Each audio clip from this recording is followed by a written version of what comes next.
Hi everybody, I'm Lance Smith and I'm making this video to talk about two old sayings.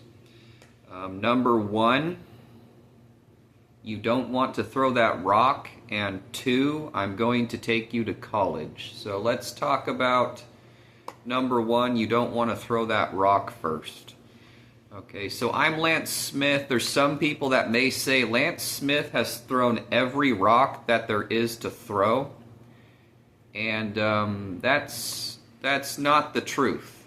I actually haven't thrown one rock in my life.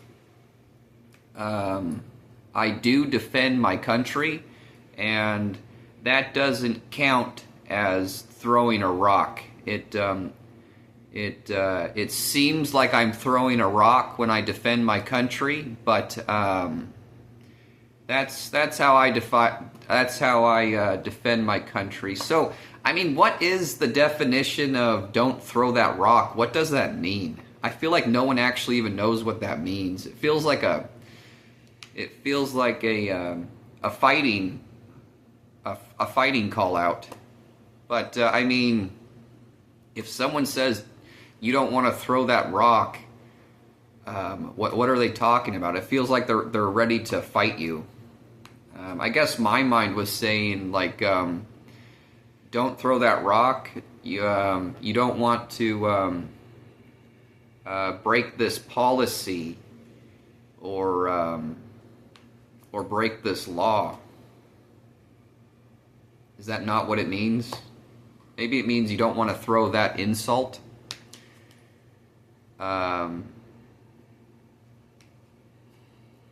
And again, people feel like I have thrown a lot of insults, but it's actually just me defending my country. Okay, why did he say this to this person?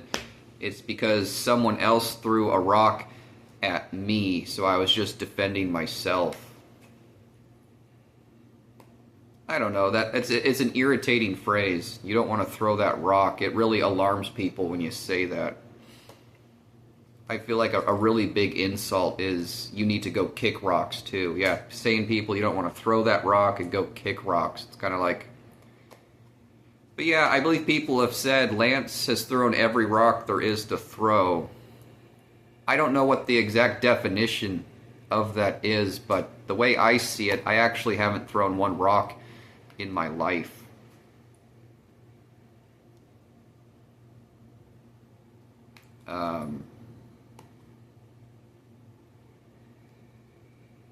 Yeah. Why do we give each other insults?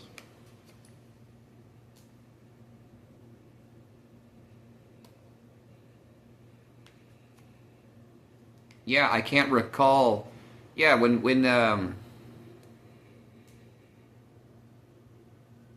yeah, people give insults to each other all day and it doesn't exactly bother each other. But I guess when someone says, you don't want to throw that rock, it's an insult that you don't want to give. I don't believe I've ever actually ran into that situation before.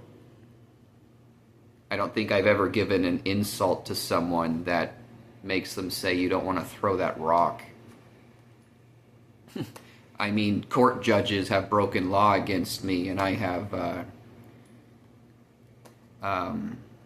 I've told them that as soon as I get out, yeah, there's a room filled with people and attorneys and cops, and then I've done this like quite literally. I've done this about 30 times where I'm in the courtroom, and this is amazing.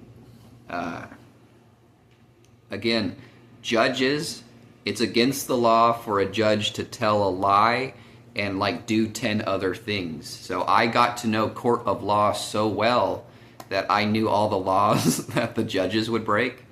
So when I would come in, and as soon as the judge would break law, I would tell him in front of everybody, hey judge, as soon as I get out of this courtroom, okay, I'm gonna find you and I'm gonna cut your throat with a knife. And now listen, if anyone inside the courtroom breaks rules inside of the courtroom or gives an illegal threat, the judge can give him contempt of court. Okay?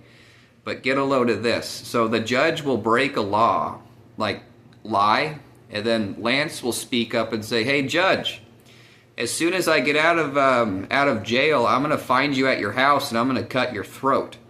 Now, at that point, the judge should say, "Lance, I'm giving you contempt of court."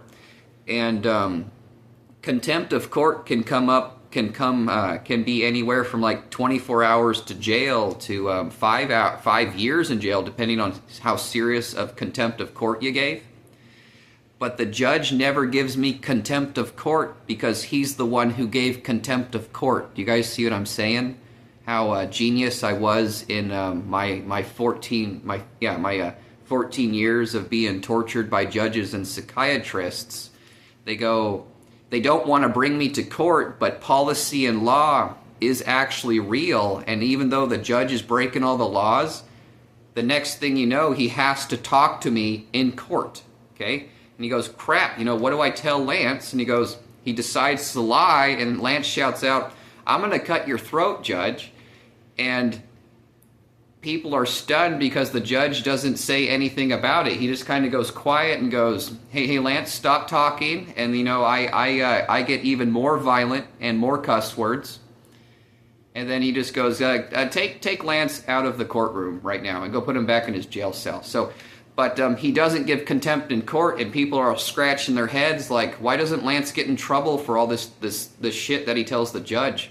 It's because the judge broke the law.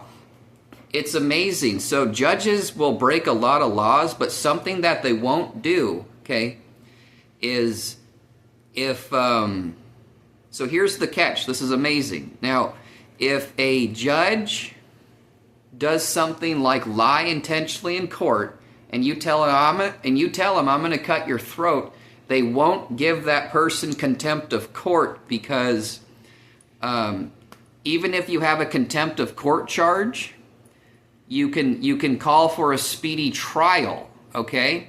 And then the judge has to come to court not as the judge, but as a witness to testify, okay? And when you're in court, everything said is written on a report. So if a judge breaks law in the courtroom or lies, and then someone shouts out, "I'm going to cut your throat," he doesn't press a charge. He doesn't call contempt because he's actually the one in trouble, and he knows that. No judge will give contempt to somebody if they have broken the law first. I've seen it happen 30 times now. So these judges will do a bunch of stupid shit, but they will not give contempt of court to somebody else if they gave contempt of court first. They will not do it. They zip their lips. They go, I'm not gonna do that. See, look. Yeah, so there's criminal judges that believe that that there is no policy and law, and they're the king of the courtroom and the jailhouse. And the next thing you know, policy and law naturally has brought me in front of the judge who is the criminal. And yeah, right when I sit down, the moment he breaks law, Lance Smith says something like, "I'm going to get machine guns, and I'm going to fill your chest filled with lead." Yeah, man, you're fucking dead, judge. And he just kind of goes, he doesn't say, "I'm giving you contempt of court, and I'm going to press that charge." He goes, he did it again. They don't even want to bring me to court, but policy and law has brought me in front of the damn judge who's breaking the law. So, yeah, yeah, judges come in and they'll break law, and I'll raise my voice, and he'll say, "Hey, Lance, you don't want to throw that rock." And I'll say, "Oh, motherfucker, you just threw that at the wrong motherfucking person, okay? I'm seriously going to beat the fuck out of you and stab you 1,000,000 times in the face with a knife. Now give me my goddamn speedy trial." Actually, you know what? Shut the fuck up, judge. Get your ass, you're the one who just broke the law. Get your ass in the criminal box right now. You're not the fucking judge. Okay. I am. Okay. The cop is. The last fucking person who is the judge right now is you, motherfucker. Okay. And he just kind of goes, he doesn't give contempt of court. Everyone's going, why is the judge listening to Lance say this shit? And it's the judge broke the law first. Okay. There's 10 rules that the judge has to obey, or it's contempt of court on his behalf. So as soon as he breaks one, yeah, if I'm not kidding. Look, people don't like me to tell people this, but it is true. Judges and cops say this isn't true, but it is the truth. In America, look, there's a difference between policy and law. If you break policy, or if someone breaks policy against you, you can call the cops and you can make a report, okay? If somebody breaks law, you actually have the right to kill him, even if it's a small law. If someone steals a candy bar, you're allowed to kill them. It's clearly not smart to kill someone for stealing a candy bar, but you do have that legal right. So, and I'll tell you guys why that is in a minute. But a judge, if he lies in the courtroom, it's a broken law, not a broken policy. And everybody in the courthouse has the legal right to shoot him and kill him. Everyone does. It's the truth. Now let me tell you why we all have the legal right to kill somebody if they steal a candy bar. Watch. If somebody steals a candy bar, that's a sign that they might be getting ready to kill somebody. That's why. So, it's not smart to kill someone for stealing a candy bar, but you have that right, because if somebody steals a candy bar and walks out of the store, that's a sign that they might be getting ready to pull out a gun and shoot people. So judges and cops that say no, Lance, no, everybody, if someone breaks the law, you don't have the right to kill them, they're full of shit. Everybody actually does. See, so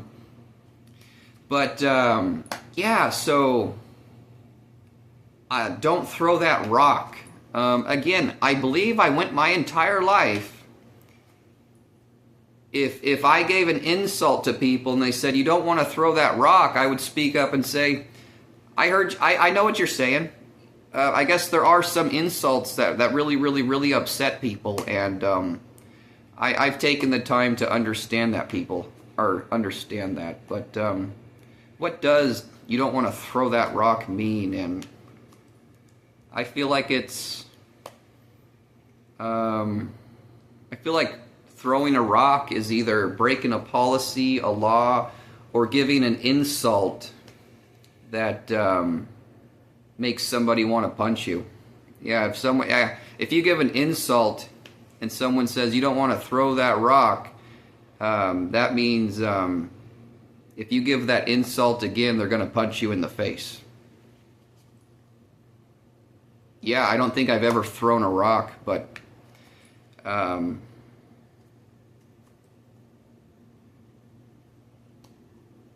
yeah, I can't recall ever throwing a rock. I'm not afraid to throw rocks at bullies, that's for damn sure, but people say Lance threw every rock there is to throw, and I've never actually thrown one. But yeah, bringing up the court judges that break law against me, the whole situation was a super, super sad story. I mean, even when I was legally locked in a jail cell, I read a book about an innocent man that got locked in jail, and if the judge gave him his speedy trial, his common rights, his lawsuit would be so big that he would be declared a dictator. So the judge turns around and tortures him as bad as he can. It was in a book. There's an innocent man in jail, and he asks for a speedy trial. And if he's given the speedy trial, then the judge believes that his lawsuit will be so big that he's going to be declared a dictator. So the idea wasn't like if you give him a speedy trial, he's going to win and get $5 million. It's like he's actually going to win and get like $5 billion at least. So let's torture him rather than give him the speedy trial. I live this book in real life, that character anyways. It was actually the book called terrifying book by Stephen King. It's called Under the Dome by Stephen King. There's a character that gets locked up, and if they give him a speedy trial, he would be declared a dictator.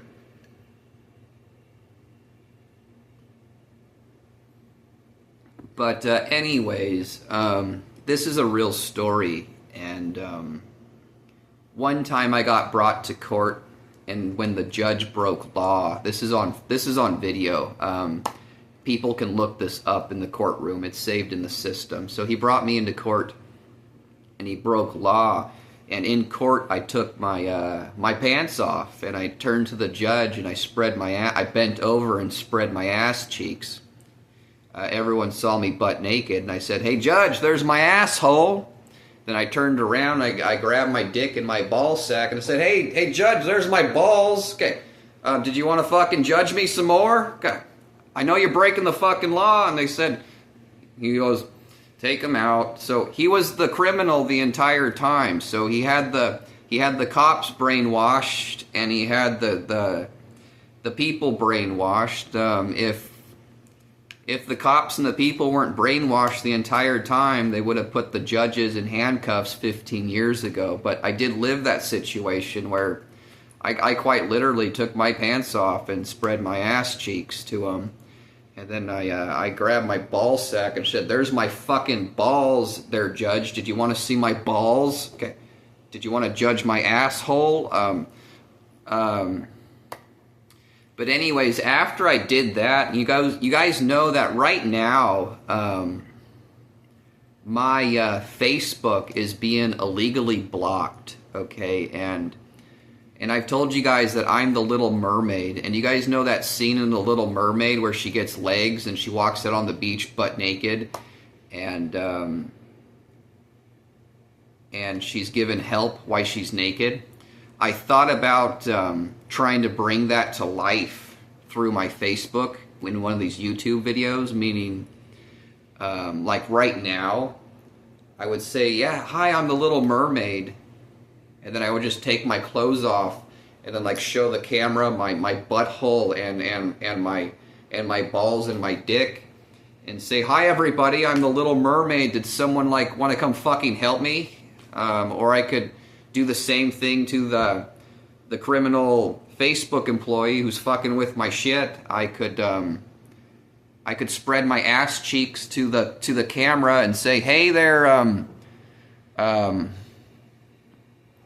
Facebook asshole, here's my asshole, and here's my balls and my dick. Well, here's my balls and my dick and my asshole. Will you guys fix my Facebook now? This isn't funny. So, I mean, like, the reason I would tell you I'm the Little Mermaid and get butt naked and show you my butthole and my wiener is because I'm trying to get help. I'm trying to get people to help me. See, I told myself, would this be a good idea or a bad idea? Should I say, hi everybody, I'm the Little Mermaid, and get butt naked and make a YouTube video and post it on my Facebook, and maybe that will get people to help me fix my Facebook and my YouTube? But I told myself, let's not do that. I don't think it is a good idea. So I'm not gonna do that. I was thinking about it, but I'm not going to do. But I did do that in the courtroom against a criminal judge. As soon as he broke the law, I dropped my pants, turned around, bent over, and spread my ass cheeks and said, hey judge, judge my ass. Judge my asshole there, judge. And I turned around and I said, hey look, judge, it's my balls. These are my balls. Okay. Everyone's kind of like... But yeah, you know, I went to court 50 different times, and the law was broken against me 50 times. There's like 20 different judges that owe me anywhere from 24 hours to 120 years in jail. It just became disgusting. They just started brainwashing everybody and started torturing me and innocent people. But yeah, that was me touching on you don't want to throw that rock. I can't recall ever throwing a rock in my life. When people say, yeah, if I have insulted someone to tell a joke and they say you don't want to throw that rock, I'll say, okay, I can hear you. But yeah, I'm actually not afraid to throw rocks at bullies. If they say you don't want to throw that rock, okay, I'll drop a mountain on you.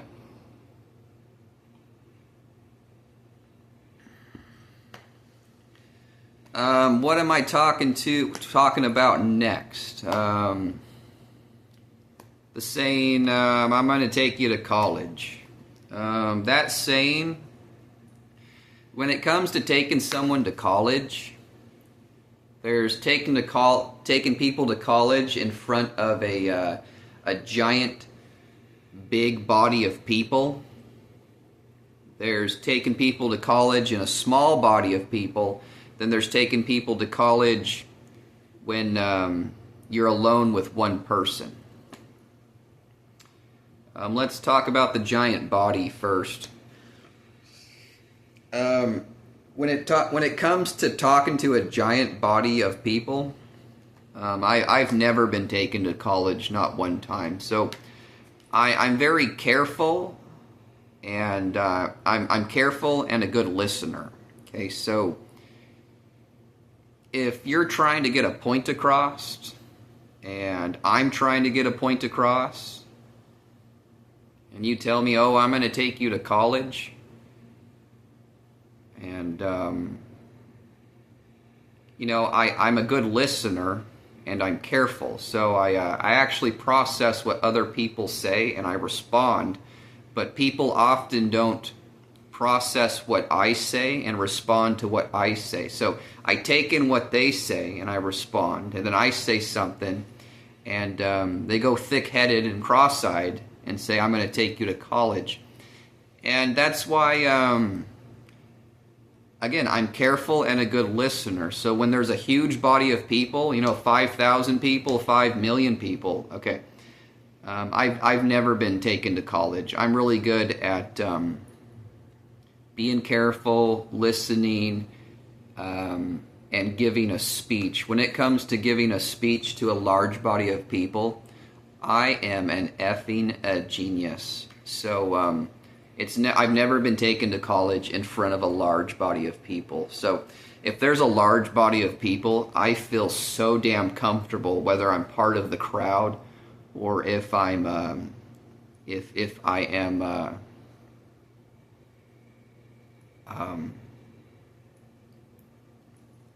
part of the show or the leader or part of the debate.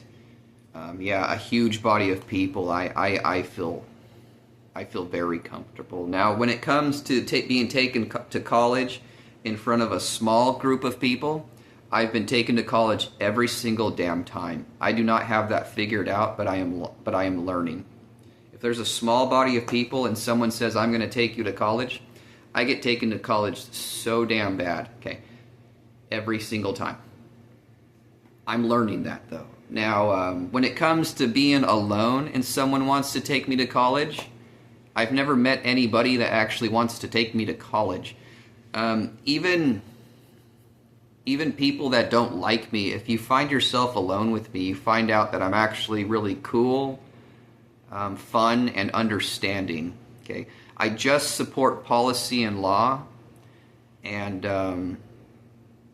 I'm not afraid to one-on-one fight anybody. So I've never met anyone that wants to take me to college when we're alone. See, I mean, like if you're alone with me in a parking lot or standing on top of a mountain, I'm cool, fun, and understanding. Okay, I support policy and law, and I'm not afraid to one-on-one fight anybody. So, yeah, like people that don't like me, that want to talk trash about me, if you find yourself alone with me, okay, you still don't attempt to take me to college. Simple concept, right? And another thing, this is kind of neat. I've experienced this a lot being alone with people. The next thing you know, you find yourself alone with Lance, and there's another concept of I'm going to take you to college. Let's use fishing. So someone's with me and we find a new lake and we find out that it has walleye in it. And the guy tells me, dude, I am going to take you to college, man. I know everything about walleye fishing. And I'm going to say, you know what? You are going to take me to college. I know nothing about walleye fishing. Please give me your worst, man. So I'm someone who enjoys discipline and learning in life. And I've ran into this situation a lot before where they say, oh, when you're hanging out with someone alone and they say, dude, I am going to take you to college. And I say, I agree. And because I'm not afraid to be taken to college in a situation like that, this is why I'm so good at life. But yeah, those are irritating sayings to tell people. Okay, you don't want to throw that rock. I feel like that's a fighting word, and I'm going to take you to college. Okay, I feel like that's a fighting word too. I just wanted to get this out of my head. You don't want to throw that rock. So what does that mean? Okay, don't insult me or my family or my backup. You don't want to throw that rock, okay? People say Lance has thrown every rock there is. I haven't thrown one rock. But I am not afraid to throw rocks at bullies. I'm going to take you to college. I've never been taken to college in a giant group of people. I've been taken to college 1,000 times in front of a small group of people. And no one tries to take me to college when I'm alone with people unless it's, I don't know. Dude, yeah, let's go to Pizza Hut. Okay, I'm going to take you to college because, you know, I spent 4 years where I ate at Pizza Hut on the weekend. Every weekend, so I'm going to take you to college. And I'll be like, all right, man, you know what? Take me to college. Show me the best pizza.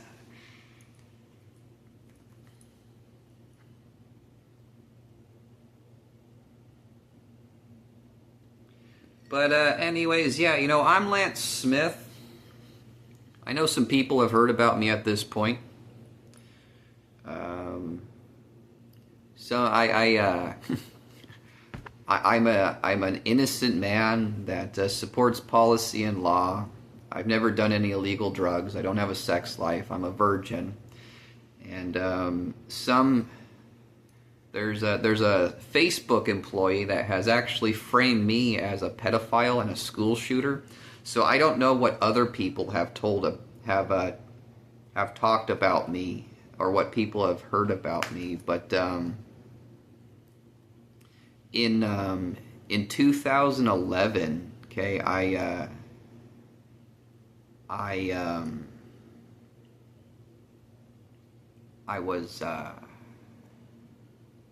was an assistant manager and a server for a restaurant, working about 35 hours a week, making $40,000 a year, paying my bills, saving up to go back to college to get a business degree, and in my free time, I was a fisherman and an extreme sports artist that held bonfire parties at my house as much as I could.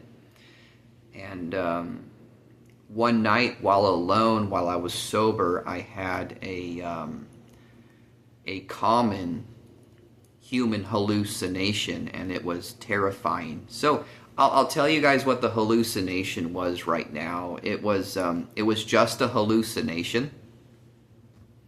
But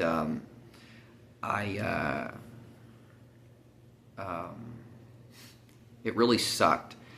I had a girlfriend that worked with me at the restaurant that I really liked, and I told, and I was a Christian, very into God, and I told God, you know, God, maybe my girlfriend's the girl that I want to marry someday. Put a ring on her finger. Could you give me some guidance? So it was like 10 o'clock, I'm in my room, and I decided to try to find some verses that give me some guidance in marriage. And I opened up again, this is just a hallucination, but when someone has hallucinations, it feels like it's real.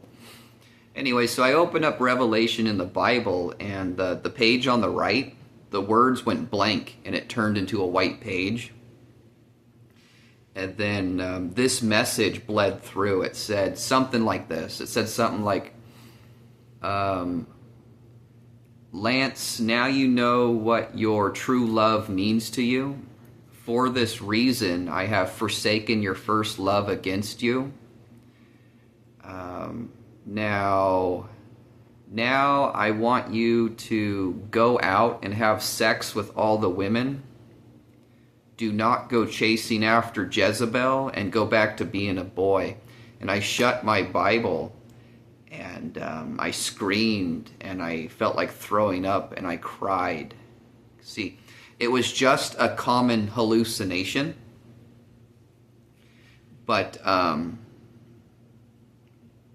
it was such a bad hallucination and so ironic where I was in life that it was hard for me to. It was as scary as a hallucination can get. Did you guys hear what I just said? So I like my girlfriend, and then the Bible I have a Bible hallucination where it says, now you know what your true love means to you. For this reason, I have forsaken your first love against you. Now I want you to go out and have sex with all the women. Do not go chasing after Jezebel. Go back to being a boy. So I shut it and I said, what in the hell just happened? So I said, was that God? Was that Jesus Christ? Or was that the devil? And my mind was in straight hell. It just said my girlfriend was Jezebel, the prostitute of prostitutes, and that witch that boils children. And I'm crying and screaming in my bed, and my mind's saying, did Jesus Christ just tell me to go out and have sex with all the women? And I told myself, is Jesus Christ some kind of scary, evil playboy wizard that is trying to ruin my life, and I'm a wizard too? Like, I was like, what in the hell? And I quit my job 3 days later and started isolating myself, and I was terrified. And I told my family and my coworkers, I just need my girlfriend to come talk to me, because it said that your girlfriend is Jezebel and to stay away from her. Oh, I was scared shitless. So I left my job and I told my family I just need to talk to my girlfriend. You know, I'm like shivering. I'm just like as petrified and scared as you can get. And my family and my coworkers, they told my girlfriend, Lance is doing illegal drugs. Stay away from him. Don't talk to him.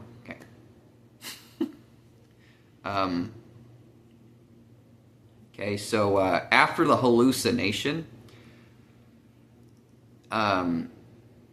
it was causing fear and paranoia that could have been cured extremely fast if my girlfriend would have just spoken to me. It's kind of like my lunch money keeps disappearing. Is it my friends that's stealing this? And then your little brother says, I stole your lunch money. So you're paranoid that your friend stole the lunch money, but then your little brother says, I stole it, and the paranoia and the fear is gone. So I had a simple human hallucination, and it could have been cured within an hour if my girlfriend would have came and spoken to me. But everyone told her, Lance quit his job because he's doing cocaine and meth and heroin.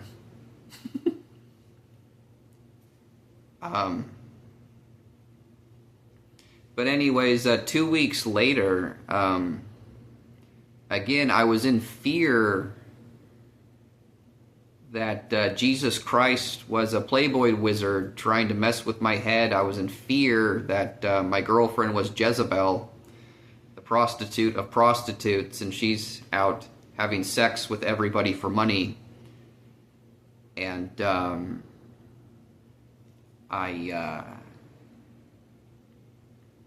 after 2 weeks, I was doing better on my own, and I was just going to the gas station for a soda, and while crossing the road, two cops pulled me over, and I followed law with the cops. I wasn't even going to get into this, but I guess I'll explain it now, and everyone will believe me this time. So I had that hallucination, and I had the paranoia of Jesus Christ and my girlfriend, but I was still holding myself together fine. And I was crossing the street to go get a Mountain Dew at the gas station in the middle of the night, and two cops pulled me over. And they said, "What are you doing?" I was skateboarding. They said, "What are you doing in the middle of the road?" And I said, I'm skateboarding. Yeah, okay, here. Here, this is what really happened. I think I got everybody intrigued for the first time of what happened to me in 2011. So I just told you guys the hallucination, right? 2 weeks later, I was feeling better. Okay. And my older sister said, "Hey Lance, did you want to go to the bar with me tonight?" And I said, "I'm good." She said, I would appreciate it if you come and looked after me, because I do that for my friends and family. Okay, when I'm around, they all feel better. So I said, "Sure, older sister, I'll go to the bar with you." And she took me to the bar, and I had forgotten my wallet. And I said, "Hey, big sister, go ahead and go into the bar. I'm gonna walk home. It's only 2 miles. I'll be okay." So it was midnight on a Monday, and I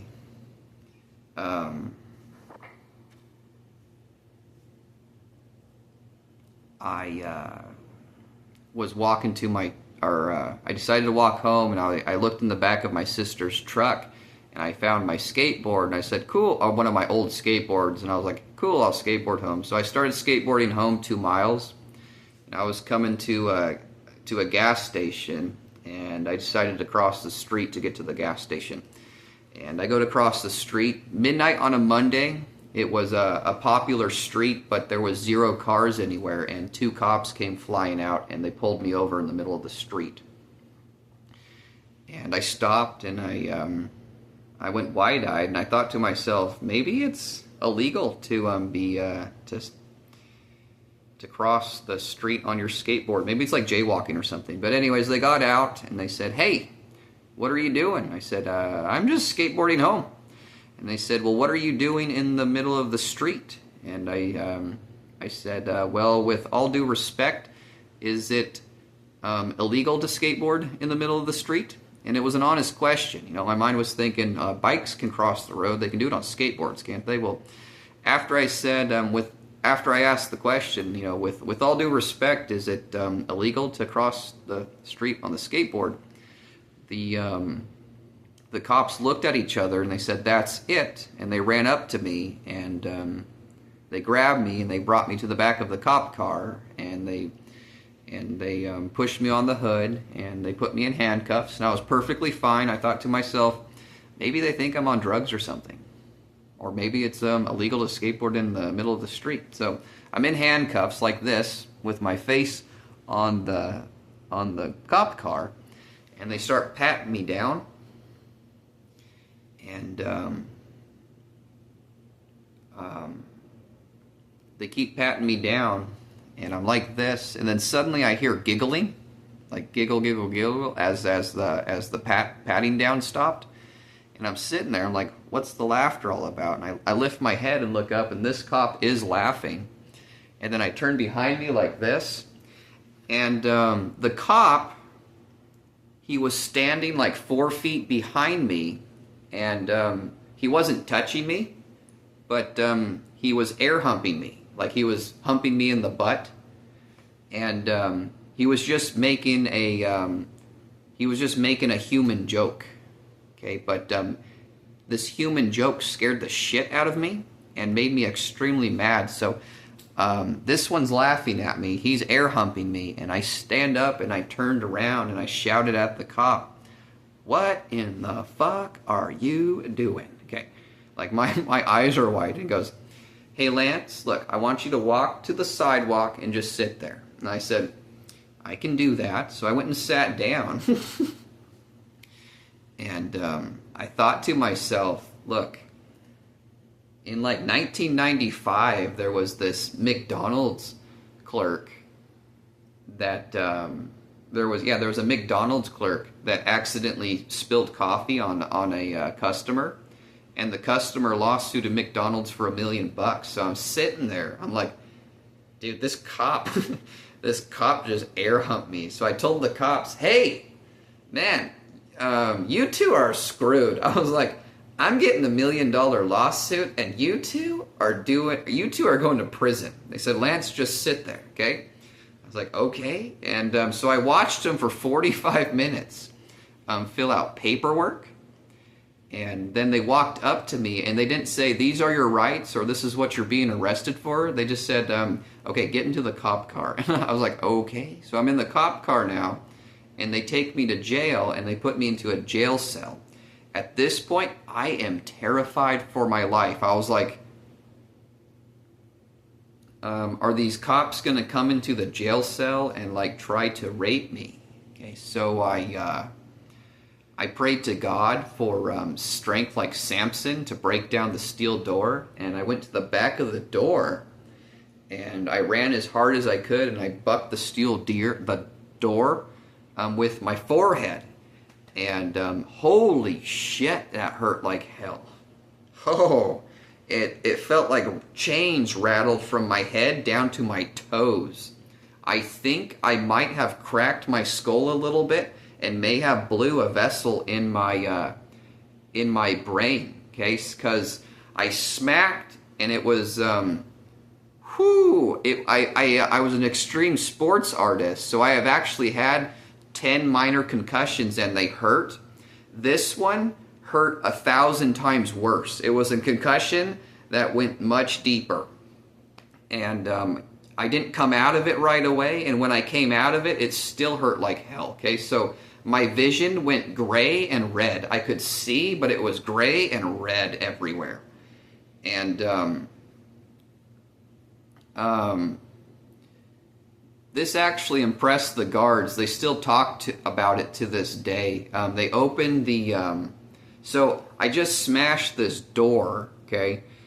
And I'm afraid of getting raped by cops. And they opened the door, and I decide to try to escape jail. So there's 4 huge guards, and I body checked each one of them against the wall, and I took off running.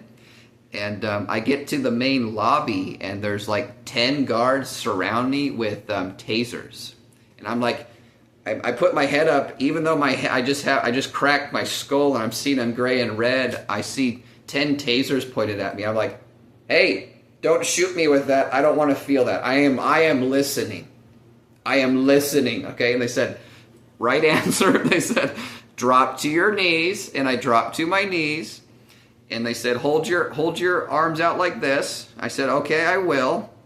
And then he said, "Put your head down." I said, "Okay." So I'm on my knees like this, and I feel a foot on my neck. And in front of the main camera, like a 250-pound guard, used everything he got, his weight, his everything, and he kicked my face into the concrete. You heard this loud crack, my nose broke, and blood started pouring out right in front of the camera, and then they put me back into the jail cell. So I wasn't even able to think.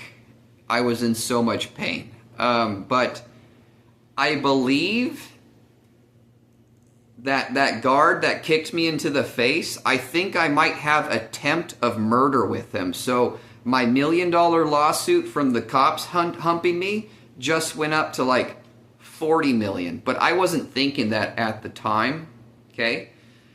But anyways, I shouldn't even have been in the jail cell. And if we go back to the cops dry humping me, again, cops are people and humans too. That was just a joke and a mistake. See, I mean, if you go to a party with your friends, that's a common joke for boys to play against other boys. But, yeah, the cop was playing a joke, and it was a mistake to play that joke, and it scared the hell out of me, and I called him out on it, and he should have said, you know what, I'm sorry, I shouldn't have done that, but he's a human. He made a mistake, and he said, shit, I don't want to get into trouble, put him in jail. Common human mistake. Now listen, if the judge would have done his job correctly, the human mistake would have been taken care of in court. Yeah, the cop would have come in and said, yeah, I did dry hump him from behind to be funny, and I would just say, oh, I get it, you know, that's not funny, but I understand, you know. I probably would have said, yeah, I get it. Look, I'm not gonna, I don't want to press charges, but I wouldn't mind a lawsuit if I can have one, and I would have left it at that. So, but this escalated dramatically, and you know, I may have pressed a charge of, yeah, you know, I don't know what my mind would have said. I may have pressed an assault charge, but knowing myself, if the cop said, I'm sorry, I didn't mean to do that, I probably would have let it go. But it escalated so fast because I'm in the jail cell scared, and I tried to break it down with my head, and I cracked my skull and blow a vessel, and then now a guard smashing my face in, and I got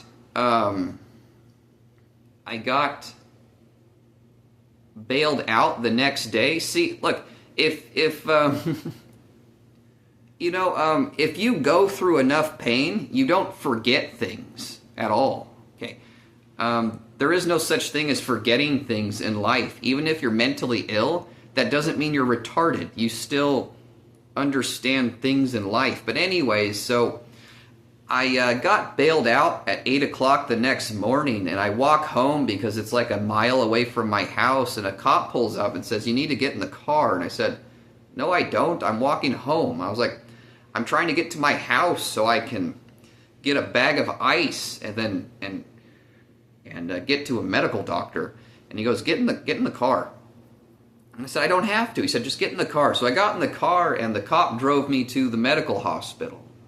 And I said, you know what, I can deal with this. I like the medical hospital right now. And they put me in a hospital bed. See, I remember everything. Again, I had a hallucination, and I told everybody I needed help. I didn't know what a psychiatrist was, but I would have been happy to go to the psychiatrist. But now I'm dealing with not only a hallucination, I'm now dealing with a cracked skull and a blown vessel and a severe concussion. And I'm laying in a hospital bed, and my nose is 100% broken. It's easy for everybody to see. It's cracked, and it's got covered in blood. And they said, we're going to give you a CAT scan. I said, great. And I got the CAT scan done. And again, it was a severe concussion. Okay, my brain feels like a stubbed toe. Oh yeah, it hurts bad. And they gave me a CAT scan. And the doctor doesn't... I never talked to a medical doctor. The nurse comes out and says, the doctor told me that your CAT scan said that there's nothing wrong with you. And I was like, huh? I thought to myself, I figured it would at least pick up my broken nose. And I was like, I don't know what it means to have a concussion or what that would look like on a CAT scan. But I was like, I know I have a concussion, and the CAT scan should have brought up my broken nose. And if the CAT scan didn't catch the broken nose, it's clear that I have a broken nose.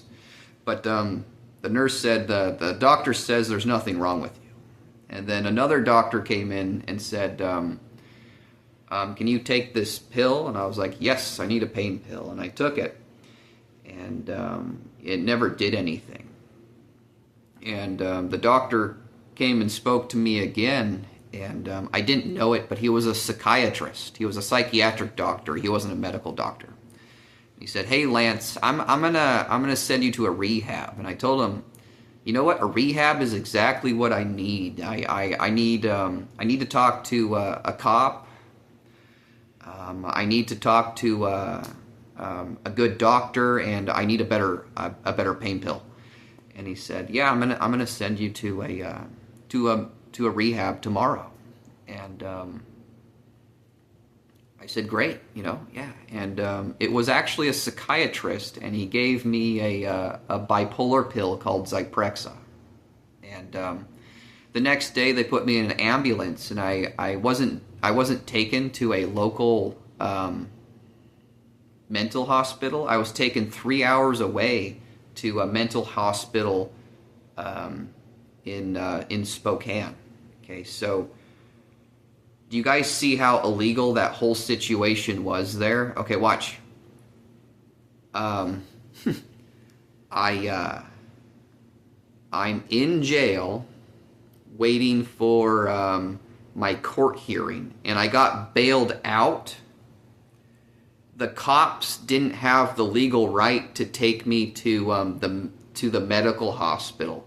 When I'm in jail, they have the legal right to. If you get bailed out, they no longer have the legal right to. Okay? Yes, when you're in jail, they can say, he doesn't have a bail because we're going to take him to the hospital. They can do that. But after I get released from jail on bail, okay, the cops can't say, we're going to take you to the hospital. Do you guys see the crime going on all of a sudden? Does anybody finally see it? So, yes, look, so step one, I got dry humped by a cop, and I'm ready to go to a court hearing and ask for a speedy trial. And then it escalates even worse because I smack my head against the wall. Then it escalates even worse because a guard smashes my face into the concrete in front of a camera. Okay, and it has jumped from $1 million lawsuit to like a $40 million lawsuit. And there's a guard who's in trouble for attempt of murder because he put his foot on my neck and gave it all that he got. And so they had no right to take me to the hospital. I should have taken myself to the hospital. So, this was 15 years ago, and I'm saying, shit, there's a criminal cop and a criminal judge involved who must have paid off a doctor to say his CAT scan was incorrect. He actually said there's nothing wrong with him, and my nose was completely broken. I'm not going to be surprised if my CAT scan shows he's got a broken skull and a brain vessel bleeding.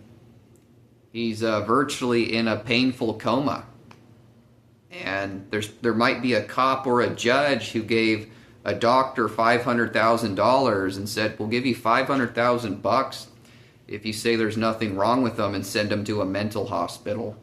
So it's almost 100% sure that's what happened. It's going to be something like that. And then I got taken to a mental hospital, and I thought I was going to a rehab, and I step into this hospital, and I said, where am I at? And they go, you're in a mental hospital. And I was like, what the hell? And I get called into an office, and there's a psychiatrist with like 10 coworkers, and they say, Lance, tell us how you got here. And I said, well, I was skateboarding home. The cops put me on the cop car. I got dry humped. I got arrested. In jail, I smacked my head against the wall, and then a guard stomped me. I got bailed out. I was taken to the hospital, and I was sent here. And when I was done, the psychiatrist said, "Hey, Lance, none of that happened, man. You're actually, that was actually all a delusion. You're manic and you're bipolar, and you're going to be bipolar for the rest of your life. And you're going to take medications, or I'm not going to let you out of this hospital." I was just like, so my mind feels like a stubbed toe, okay? And but I still process everything. So I got released 2 weeks later, and the judge didn't give me a court hearing, and he told everybody that Lance Smith is gravely disabled, and he's bipolar and manic and delusional, and he has to take bipolar medications and be monitored. He didn't give me a speedy trial. He just skipped it. He said, "Lance," he wrote paperwork saying he's gravely disabled, and he has to take bipolar Zyprexa medication, or I'm going to send him back to the mental hospital. So I got released, and then I didn't take the medications, and they took me back to the mental hospital. So after that, for 14 years, I was in a battle against a criminal judge and psychiatrists that inject me with needles of Zyprexa that I don't need. So the entire time, I needed a psychiatrist and a medical doctor. So what was wrong with my mind? I had a hallucination that caused me paranoia. So when I would talk to a psychiatrist, I would actually, all my psychiatrists, when I talked to them, I would say, "Hi, I'm Lance Smith. I do need some mental help. I need a lot of mental help." I would say, what I need from you as a psychiatrist is I need you to understand that I'm not bipolar. After that, you're going to be able to mentally help me, but I just need you to understand first that I'm not bipolar. And they go, "Actually, you are bipolar. You need to accept that you're bipolar, and you have to take your bipolar medications." And I would say, I'm not bipolar. I have paranoia, and I need to tell you about my hallucination and my paranoia so you can help me. And they would say, "You didn't have a hallucination. You have no paranoia. You're bipolar." And while I'm in these hospitals, I'm studying all the symptoms, and I read the bipolar symptoms. I don't have one symptom, and then I read OCD, and I have all the symptoms. So I tell the doctor, "Look, I have all these symptoms. I'm OCD. Could you diagnose me OCD? And stop calling me bipolar?" And he would say, "Lance, you're not OCD. You're bipolar. You don't get it." And they keep injecting me with Zyprexa. And as the coworkers all got to know me in the hospital, they would all tell the doctors, he's got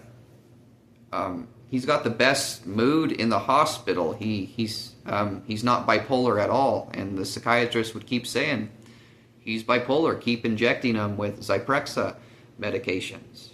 And I've told people, if you don't have a cough and you take cough syrup, it makes you extremely sick. So I didn't have bipolar, and they're giving me Zyprexa, or they're giving me bipolar meds, and they make me really sick. Okay. And not just that, but I've told people that half my life is dedicated to being skinny. So they give me a bipolar medication that makes you gain weight. So every time I'm in these mental hospitals, I switch to like vegan diets. I start fasting, and I always manage not to gain weight. But the last time I was one of the last times I was there, they gave me such high doses of Zyprexa injections that on an average meal in 2 months, I gained 45 pounds. So, so for 14 years, there was a criminal judge that wouldn't obey rules of his courthouse, And there's psychiatrists that are illegally injecting me with needles that I don't need. It was completely obvious to everybody that I didn't have bipolar. They never wanted to talk about my hallucinations or my paranoia. They just wanted me to accept that I'm bipolar. And I never gave any fucking symptoms of bipolar for 14 years. And yeah, I gained 45 pounds, and that made me extremely depressed. And again, if a doctor gives an incorrect medical report on purpose, it's called medical malpractice, and it comes with jail time. If a judge breaks his own rules in jail and holds an innocent man in jail on purpose, that's called judicial misconduct. And I've got life sentences on some judges. And like I said, I read this book where if they give him a speedy trial, his lawsuit is going to be so big that he's going to be declared a dictator. And so the judges and the psychiatrists decided to keep torturing me, but it was policy and law that saved me in the entire time. See, people say there is no policy and law, but it was policy and law that was that made it so the judge couldn't send me to prison for life. It was policy and law that said you have to release Lance out to the public now. You can't hold him in the mental hospital anymore. You have to release him. It was policy and law that said, yeah, you can't press a charge on Lance. You can't send him to prison. You can't hold him in the mental hospital. You have to release him. So in 14 years, I got arrested 25 times. I got shackled and transferred to the mental hospital 13 times.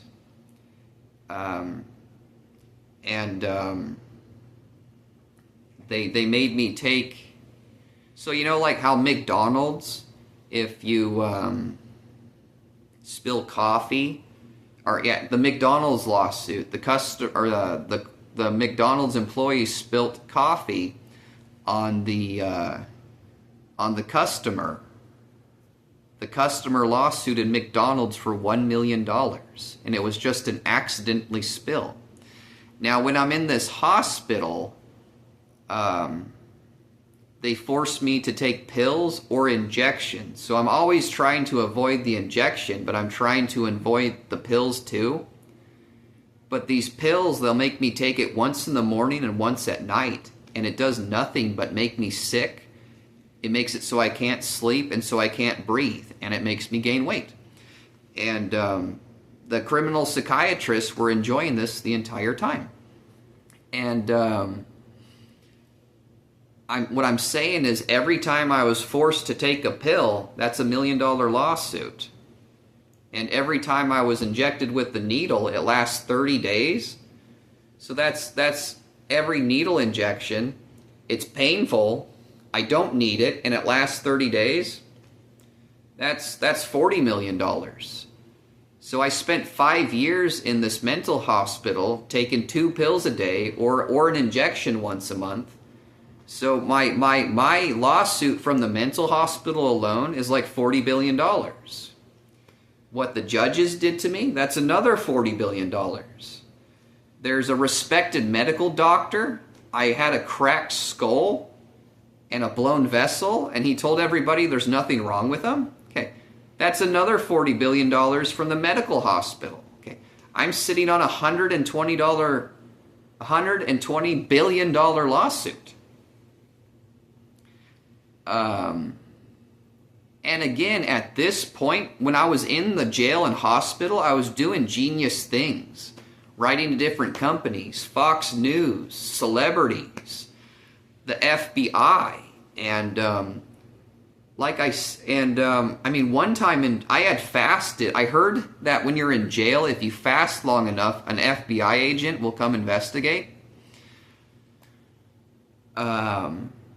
I once went no food or water for 5 days. I once fasted for 10 days. I once fasted for 20 days, and I once fasted for 42 days, just to say that I fasted longer than Jesus Christ, because Jesus Christ fasted for 40 days and nights. I went 42.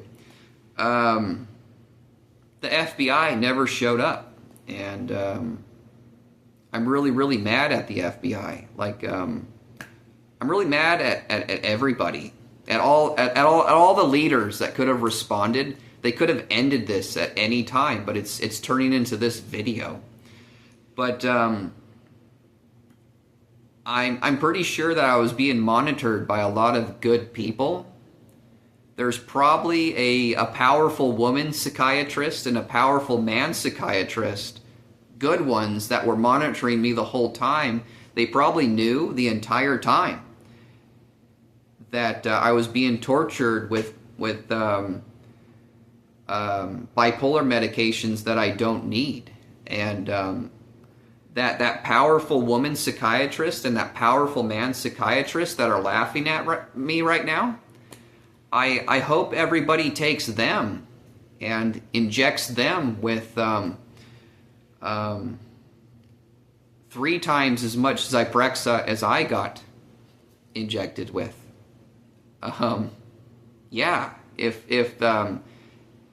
they decided to do it to me for no reason, why not do it to them for no reason? The entire time, I was an innocent man that worked a full-time job and supported policy and law.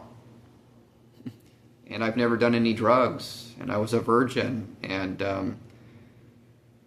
I believe the good people that let me get tortured, they wanted to see me go be a criminal or kill myself. But I never stopped being good, and I never thought to kill myself. And at this point, these psychiatrists that could have stepped in, okay, why doesn't everybody do to them what they did to me? Yeah, I gained 45 pounds. Why don't you guys inject them with Zyprexa needles that makes them gain at least 55 pounds? You guys should try to make them gain 400 pounds.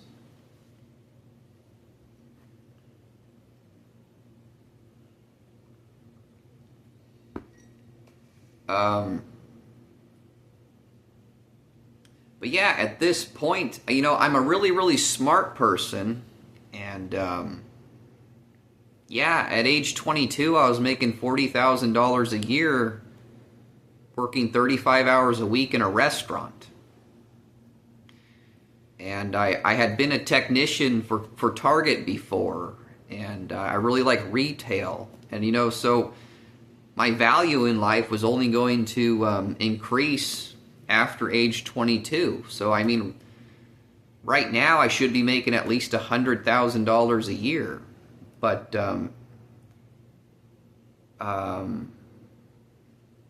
all the stupid shit that I put up with in court and the mental hospital hasn't stopped. I made a clean, fun Facebook, and then Facebook illegally stopped my crap.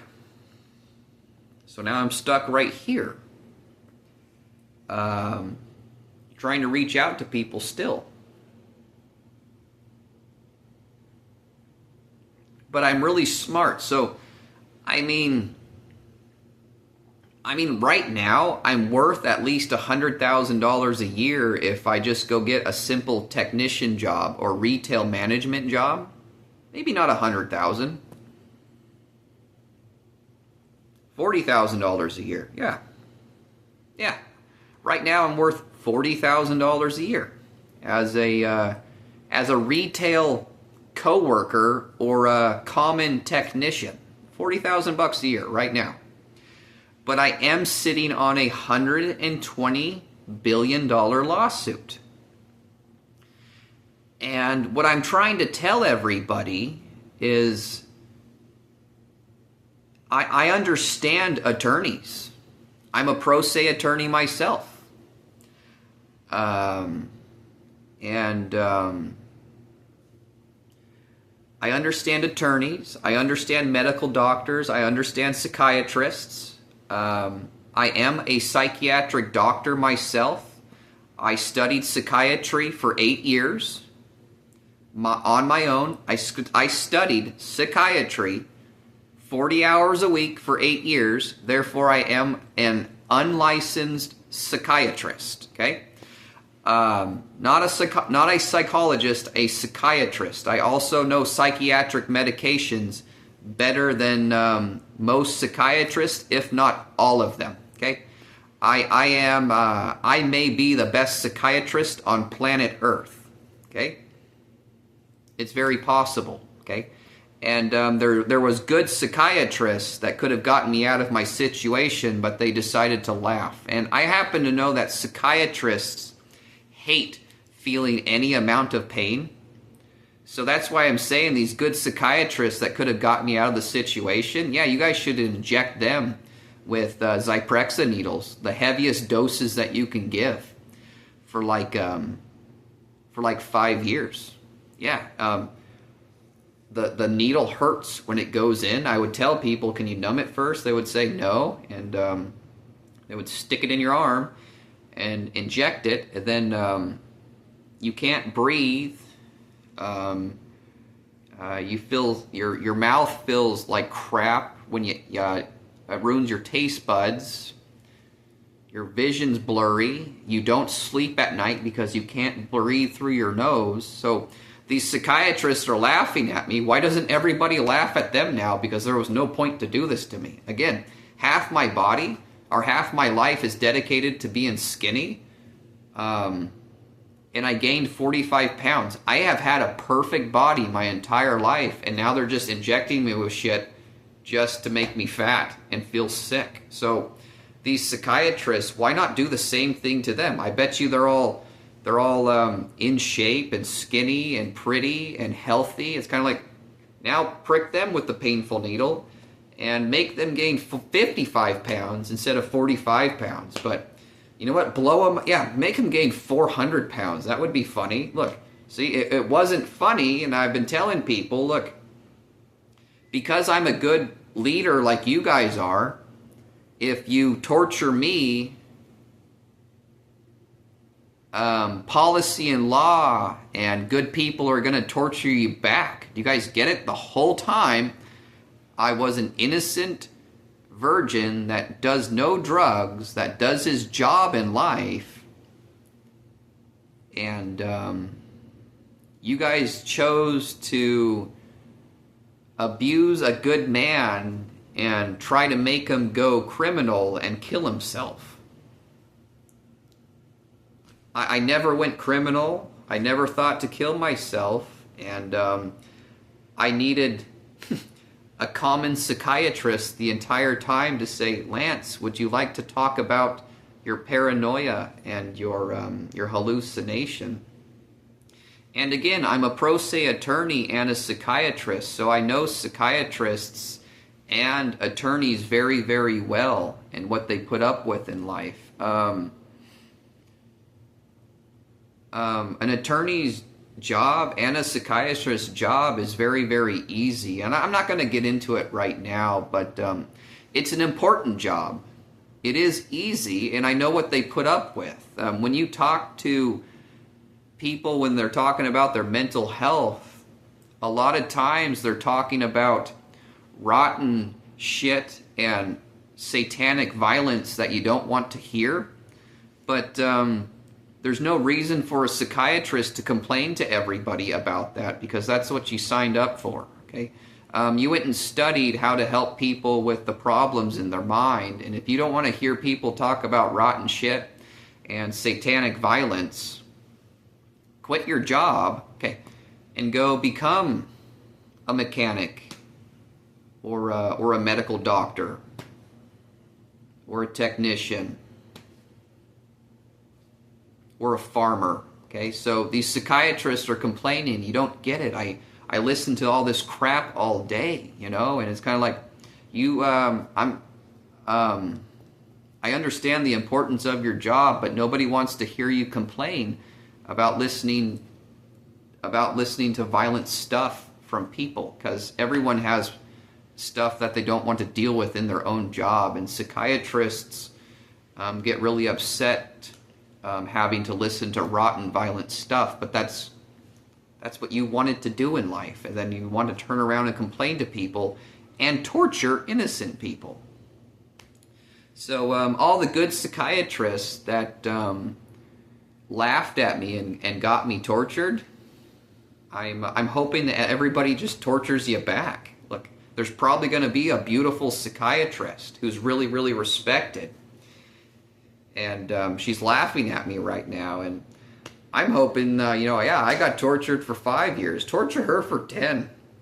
Inject her with 5 times the amount of Zyprexa that I got injected with. Yeah, make her gain 400 fucking pounds instead of 45.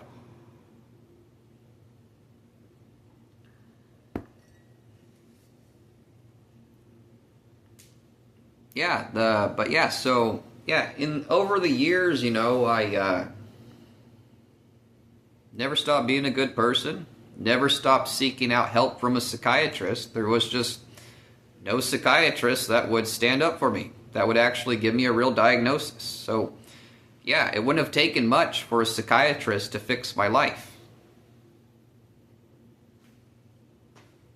I'm talking to a psychiatrist, and I let you know, I hit my head.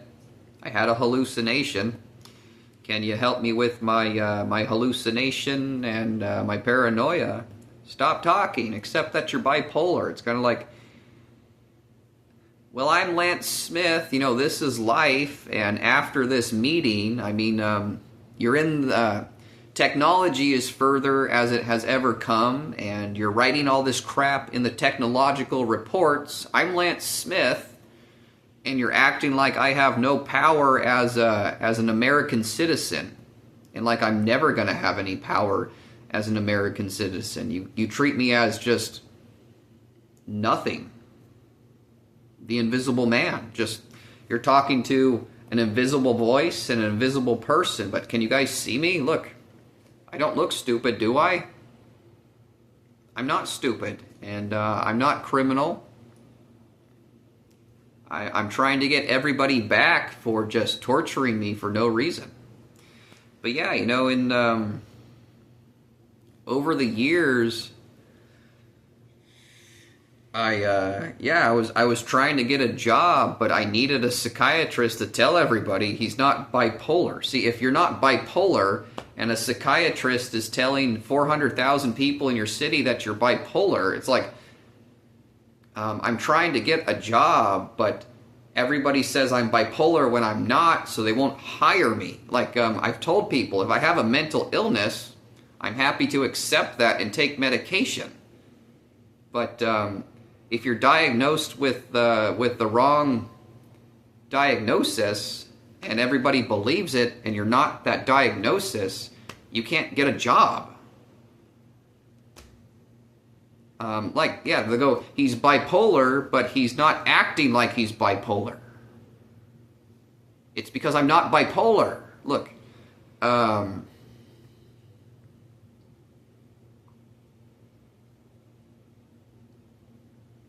for 14 years, I'm trying to get a job. I'm trying to get a psychiatrist to say he's not bipolar. Like, this is getting stupid. It is still stupid. I'm still in that situation where I'm trying to get a psychiatrist to say he's not bipolar. And come to find out, when I told the person that I have OCD, there's a difference between OCD illness and OCD traits. Even though I have every single symptom, I don't have OCD illness, I have OCD traits. I actually don't have a mental illness. I still need help with my hallucination and my paranoia, but like I was saying, your money's disappearing, you're afraid it's your friends, but then your little brother says, I stole it from you, so your paranoia is gone. That's what I have right now. I have some common paranoia from a hallucination that can be cured very quickly with a psychiatrist that wants to help me. Yeah, so right now I need a psychiatrist that writes in a medical report, Lance is not bipolar. Lance has OCD traits. And Lance had paranoia that is cured and gone now. So Lance doesn't have a mental illness, and he has OCD traits. After that, I can go get a job that makes me $40,000 a year. And I'm sitting on a lawsuit that is worth $120 billion. And what I'm trying to tell people, again, I understand psychiatrists and attorneys and judges and everybody who wants to help me prosecute the judges and psychiatrists that tortured me. Because I can make $40,000 a year, I'm not kidding you guys. I will give you the $120 billion lawsuit. I'm a very smart man. I'm actually good at writing books, artwork, and music, and I can make enough money for myself to give away my lawsuit to attorneys and judges and psychiatrists that want to help me. I can give you guys large amounts of money, and because I am a psychiatric doctor and a good smart person, I can give you guys advice of what to do with the large amounts of money I give you. Okay? Yeah, if $120 billion comes in, if I can give 1,000 people $5 million, I can give you guys advice what to do with the $5 million. I'm just waiting for people to take me seriously. Because for 14 years, I've been framed as a mental criminal with bipolar when I wasn't, and I've been living off of $1,500 a month that's connected to a criminal payee. And there was a point where my criminal payee was stealing my $1,500 a month, and I was sleeping outside in the snow. And the cops didn't arrest the criminal payee. When I told them that I'm going to cut his throat for stealing my money, they arrested me. The criminal judge didn't give me a trial again. I was sent to the mental hospital, injected with needles for a year again. So yeah, so 14 years, he got arrested 25 times. He wasn't given one speedy trial. He was sent to the mental hospital 13 times. He wasn't convicted of one crime. And when I come to, look, the only way a judge can send a man to the mental hospital is if he isn't competent to stand trial. It doesn't matter if you have a mental illness or not. If you aren't competent to stand trial, or if you are competent to stand trial, he can't send you to the mental hospital. Competent means three things. You're able to obey rules of the court. You are able to wait your turn to speak, and you're able to understand the charge against you. Whenever I come to court, I do these things perfectly, okay? So you have to be able to obey court rules, wait your turn to speak, and understand your charge. So in the courtroom, only one person is allowed to speak at a time, and everybody has their turn to speak, including the judge. It's not, I'm the judge, you get to speak, you don't get to speak, you get to speak. Everybody gets a turn, okay? That's part of obeying the rules of court, okay? So the judge says, I'm going to speak. Hey, prosecutor, it's your turn to speak. The prosecutor is done. Lance, it's your turn to speak. But the judge never gives me my turn. And that's actually a broken law from the judge. So the entire time, I was competent. The judge never had the legal right to send me to the mental hospital, not one time. Which is why I really am sitting on a $120 billion lawsuit. Like I said, I read the book. If you give him a speedy trial, his lawsuit's going to be so big that he gets declared a dictator. Look, I'm not a dictator. I'm an American citizen. What is a dictator? What's the definition of a dictator anyways? Is it a fearless leader? Or is it something else? It's probably something else. A dictator. What the hell is the definition of a dictator? If you read it in the dictionary, okay, the definition of a dictator is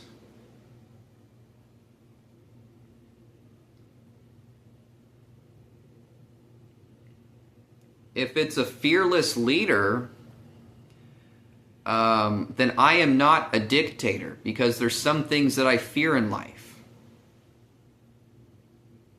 What do I fear in life?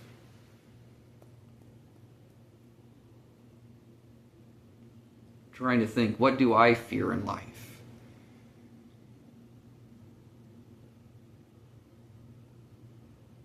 I was trying to think of something more like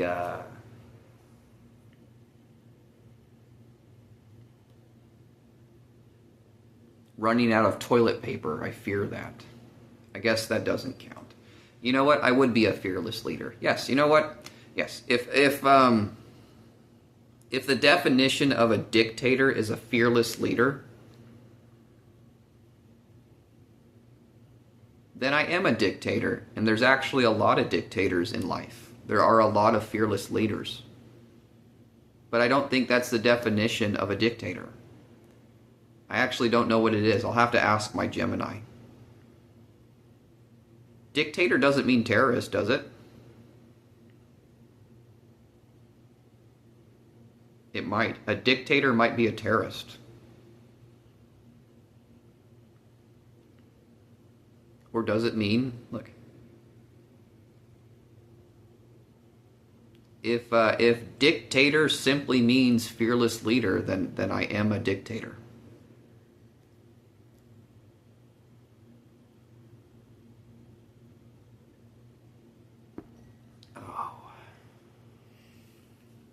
But yeah, for 14 years, I didn't stop working and studying.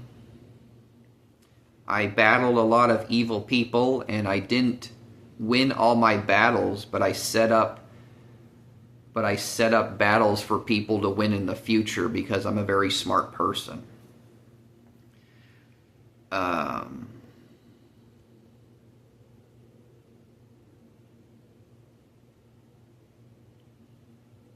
So this is where I'm at right now.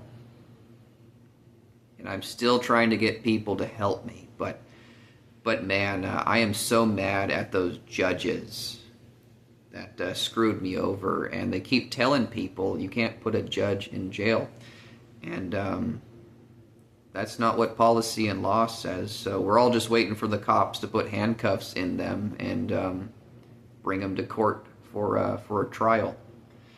And again, these psychiatrists that were sitting there, you know, look, yeah, just inject them with the needle and I'll go home and get a good night's sleep and eat dinner. It's kind of like, yeah, you guys should inject them with Zyprexa for 5 years and watch them get fat and see what they have to tell everybody. Yeah, you're not bipolar, so inject you with needles of bipolar shit that you don't need. Yeah, I want them to gain 55 pounds rather than 45. I would be happy if they gained 400. My mind's still talking about what does the word dictator actually mean. I'm going to ask my Gemini.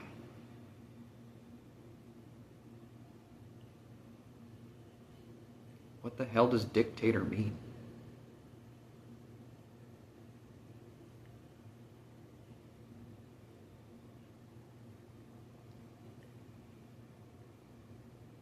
Well, the reason I'm bringing that up, it's kind of like no country actually wants a dictator, but a dictator rises to...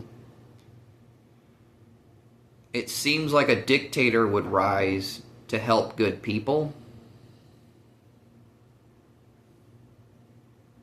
Yeah, if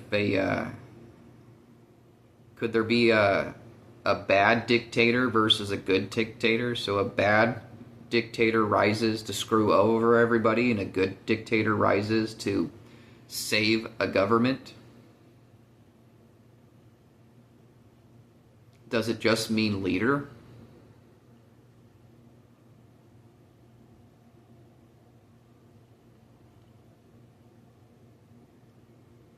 So you guys are witnessing what I do how I talk to myself when the camera is off.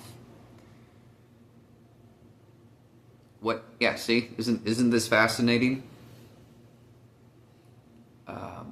Yeah, what is a dictator? Talking to yourself out loud, trying to understand different situations and understand different things. What is a dictator? Does it mean terrorist or does it mean fearless leader?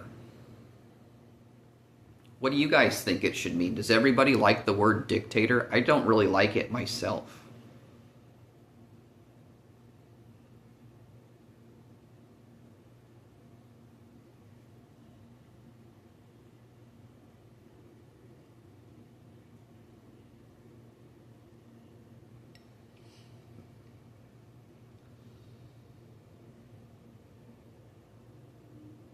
I was going to cut this video off, but since I'm talking about it, I need to cut it off I need to cut it off. I need to get something to eat.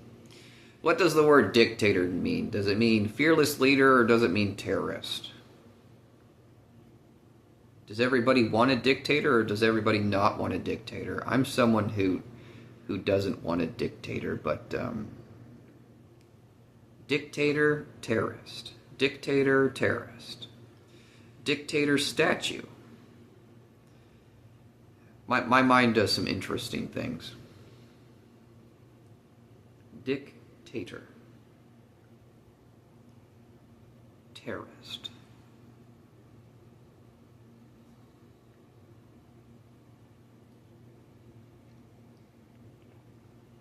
What am I trying to do right now? A few things.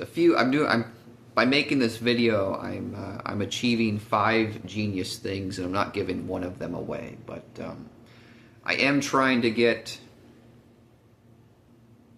the Facebook person who's illegally blocking my Facebook. I'm trying to get him arrested right away because I'm a psychiatric doctor that can help millions of people, and I want him arrested today if possible. And I'm really hoping that I can get all my boss, all the leaders, psychiatrists, and judges that tortured me. I'm hoping that I can get them prosecuted properly. And again, if there's a good psychiatrist behind the scenes, a woman or a man, yeah, you guys should inject them with needles and make them fat too, because again, I bet you it's going to be this smart, beautiful girl who's laughing behind the scenes. It's kind of like,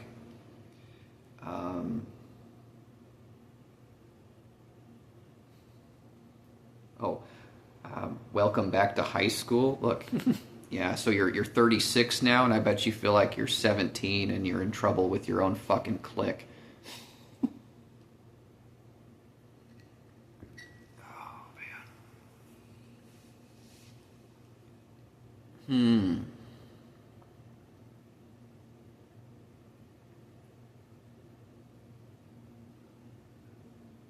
Where am I going with this now? You guys got to witness me talking to myself. That was probably fascinating.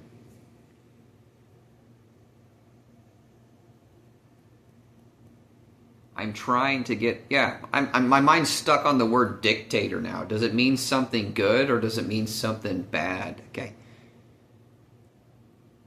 Does everybody want me to be a dictator or do they want me to be an American citizen? I believe an American citizen. Like I said, I need a psychiatric doctor that wants to give me a correct diagnosis so I can get a job that makes me $40,000 a year. And like I said, I understand attorneys and psychiatrists very well, and judges. And if they want to work with me, I'm willing to give them all the money of my lawsuit. It's worth $120 billion. And I'm ready to work 40 hours a week, whether it be as a technician or in the attorney's office. And I'm ready to give my fair share of money to you guys and put my hour in with you guys. So after after all the prosecuting is done and the lawsuit is finished, again, I have no problem giving the entire lawsuit away because I'm so good at art and writing and music that I can make a comfortable living for myself and still give away the entire lawsuit. And again, I understand attorneys and judges and psychiatrists and what they go through, so I have no problem giving them large amounts of money and giving them advice with how to spend their money and how to use their money.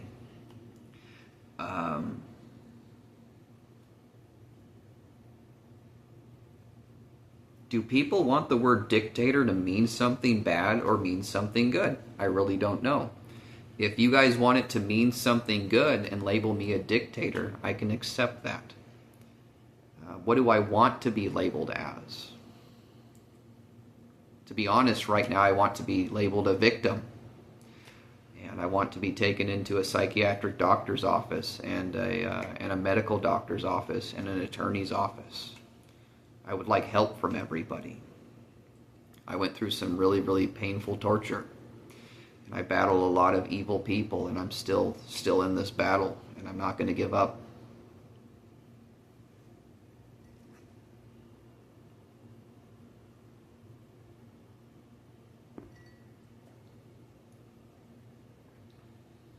Again, I believe, like I'm talking out loud, you know, I believe there was good people that could have helped me the entire time. And I believe I reached out to where it struck the policy of their jobs where they had to help me. But they chose to abuse a good man to see if he could go criminal or shoot himself. And I believe it has affected their own companies and families to the points where their families might want to torture them the same way that I got tortured to deal with their own problems in life. Like I said, there might be some beautiful man or woman psychiatrist behind the scenes laughing at me when they could have stopped the situation the entire time. And if that's the situation, yeah, you guys should fucking inject them with Zyprexa needles and see if they think it's funny at all. And they're not going to think it's funny. Like, seriously, I'm just sitting here going, could you write on a piece of paper the correct diagnosis so I can go get a full-time job again? And they're just like, nope, you're bipolar. I have the power to call you bipolar and put this needle in your arm, so I'm going to do it, okay? And then I'm going to inject you with this needle, and I'm going to drive home and eat a good dinner and go to sleep and come back and inject you with another needle. It's kind of like, wake up, everybody. What are you trying to achieve here? Look.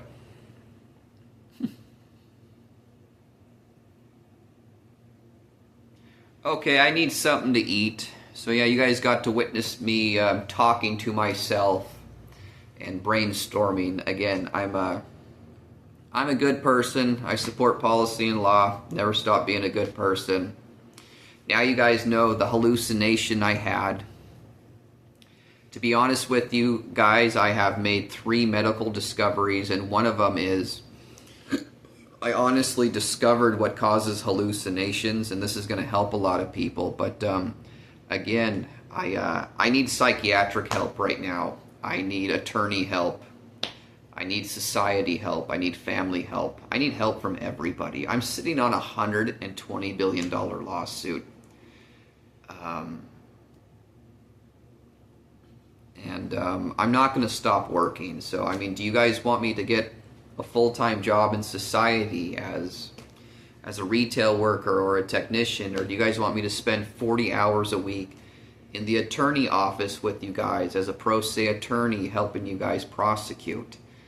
What do you guys want from me? So there's times in my life when I know what I want to do and I go do it. Other times I need direction from people. Right now I need direction from people. What do you guys want me to do? Do you guys want me to get rest and work with a psychiatrist? Do you guys want me in an attorney office 40 hours a week? Do you guys want me as a technician 40 hours a week? What I want right now is psychiatrist and rest. Yeah, psychiatrist and like 3 months of rest. and then I can jump back into work. That's what I want. No one has responded to my help needs in 14 years. Well, I mean, the good leaders that should have responded haven't responded in 14 years. So the good leaders have stolen my money and tortured me, and I fall deep into poverty.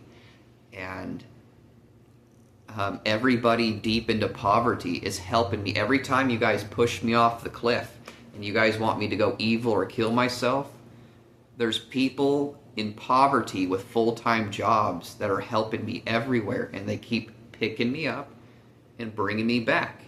Okay, the good leaders keep shoving me and trying to get me to go criminal and kill myself. But deep into poverty, everybody keeps picking me up. So I have had tons of help from people, and they don't stop helping me. But I'm waiting for the good leaders to stop acting like disgusting criminals themselves and to help me.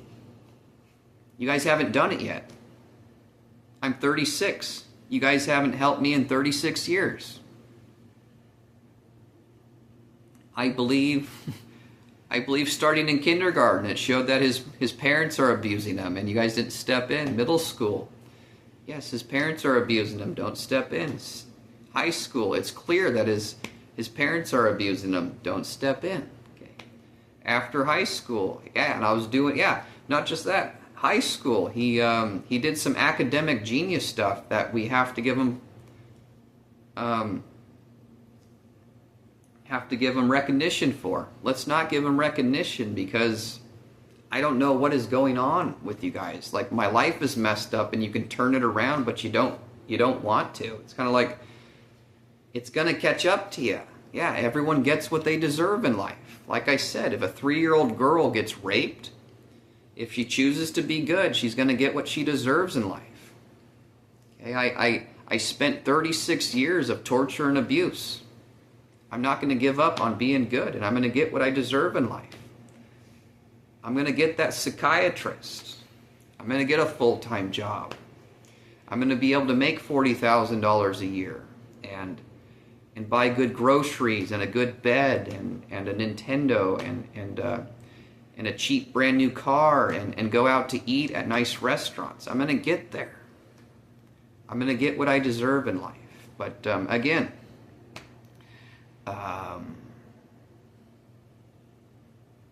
what does everybody want from me right now?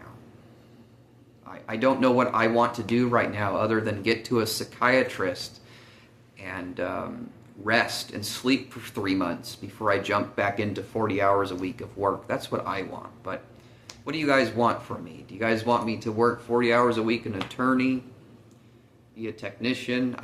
I'm not doing well right now, but I'll be doing well again someday. And again, what do people like about me? No matter what I go through in life, I do my best to make sure others don't go through that, emotionally or painfully.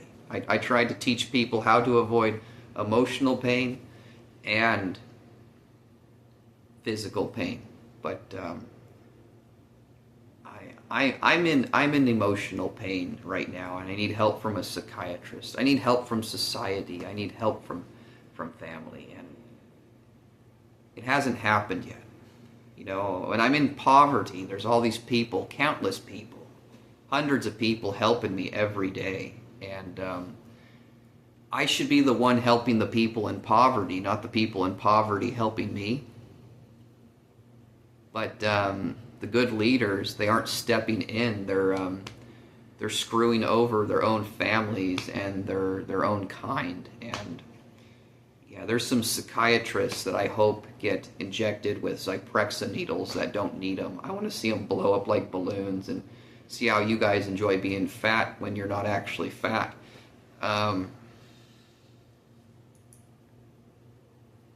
Okay, I'm really, really, really hungry. I'm gonna go cook some food. I need something to eat within the next 5 minutes. I'm gonna cook some chicken wings for dinner and dip them in barbecue sauce. I'm not doing well right now. Is there a good leader that's going to come check on me? Did an FBI agent want to come knock on my door and say, holy shit, man, we are sorry that our leader's a fucking idiot. Okay. Is there a psychiatrist that wants to come talk to me and say, holy shit, what happened to you is fucking retarded? Is there a judge that wants to come and say, there are good judges in this world, not all of them like to torture people?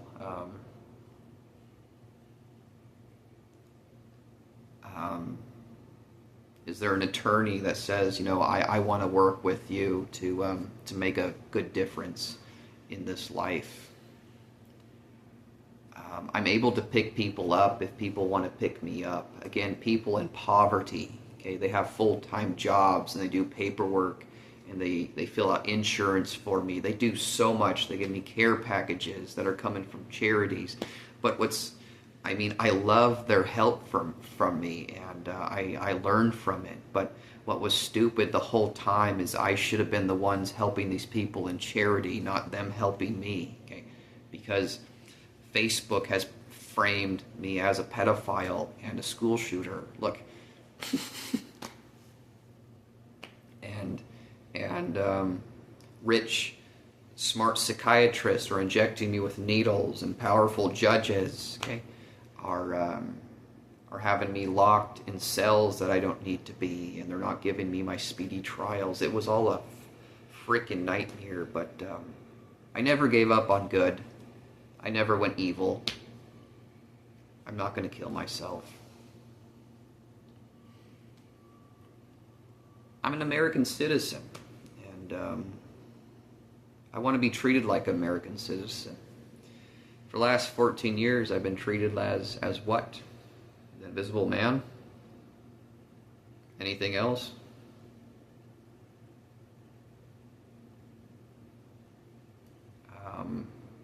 Someone to abuse, but I am an amazing psychiatric doctor, but I need psychiatric help right now. Okay, let's put this video to the end. So it started with,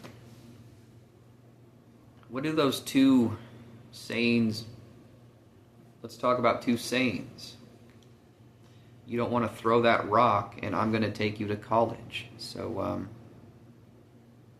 I bet at this point, most of you know now that you're not going to take me to college, and you may not want to throw rocks at me. All right, so I'm going to go make something to eat, and I'm praying that I think it would be cool if an FBI agent showed up and said, hey, Lance, our leader's screwed up, and we're ready to help you now. Either that or did you want to help us? I'm ready to work with you guys and help you guys if you guys are the ones who need help. I'm a very strong and smart person, but you guys have to work with me to make the best of this life. Again, I would love to work with a psychiatrist like once a week and do nothing but sleep and rest for the next 3 months. But if you guys could get me a psychiatrist to talk to me for like 2 hours once a month, I can still work 40 to 80 hours a week, even right now, to help others. I'm a very strong and smart person, but what I want is a psychiatrist once a week, while I do nothing but sleep and rest for 3 months. Yeah, it would be cool if someone knocked on my door and say, Lance, we're here for you now. We're ready to help you. Second best, Lance, we need your help. Did you want to come work with us? Okay, so I'm going to go get something to eat.